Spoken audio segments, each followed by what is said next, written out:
Morjens! Tänään ei ole niin iloinen tämä lähetys, sillä tälläkin kanavalla äänensä antanut, moneen kertaan äänensä kuuluviin antanut äänimies Seppo on nyt viime maanantaina nukutettu ikiuneen. Seppo oli pentueesta se, joka sai ehkä huonoimmat geenit. Seppo syntyi joulukuussa 2020, joten ikää ei ehtinyt olla kuin 4 vuotta. Sillä oli synnynnäinen lonkkavika ja tässä viimeisen 2 viikon aikana meni hyvin huonoon kuntoon.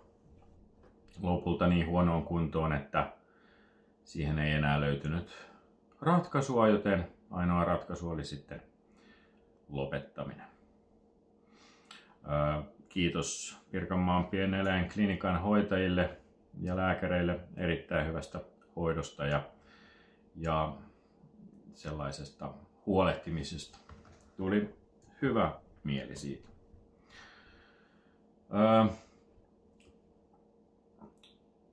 Seposta on tuolla alempana video, jos haluatte katsoa, että mikä meininki.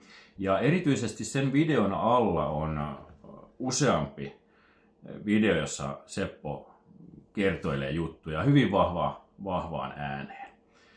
Ja Seppo sai tällä kanavalla nimityksiä, lempinimiä. Vanha tynnyrinpesiä ja vanha mateennylkiä olivat ehdottomasti ykkösiä. Ja kyllä, Seppo oli hyvin runollinen ja erittäin kiltti luonteinen kissa ja vahva persoona, mutta kuitenkin lempeä ja hyvän tahtoinen.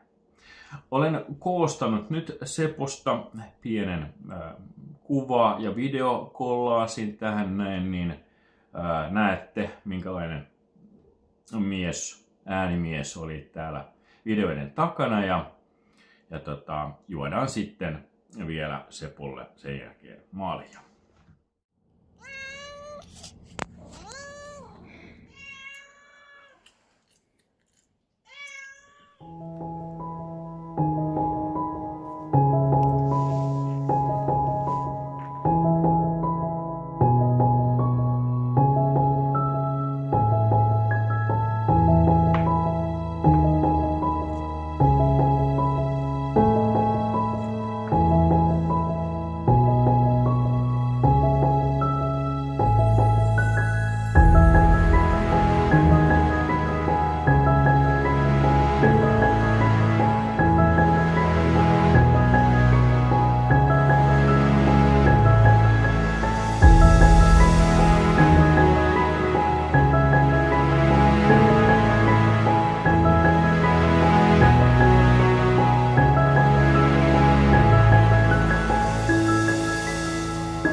Sellainen oli Seppo.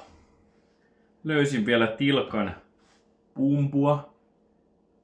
Tällaista hyvin toffeemaista rommia. Ihan Sepon väristä.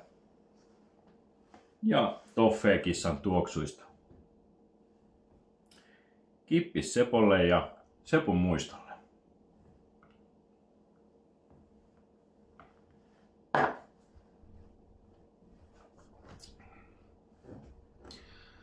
Älkää möksyttäkö, jos äänimies Seppo nyt ei ole enää täällä taustalla huutamassa ja sanomassa sanansa. Sellaista on elämä, se joskus päättyy ja muistot jää. Hyvät muistot tällä kertaa. Oikein hyvää viikonloppua teille kaikille ja palataan viikon päästä ehkä hilpeämmissä merkeissä. Noniin, hei hei!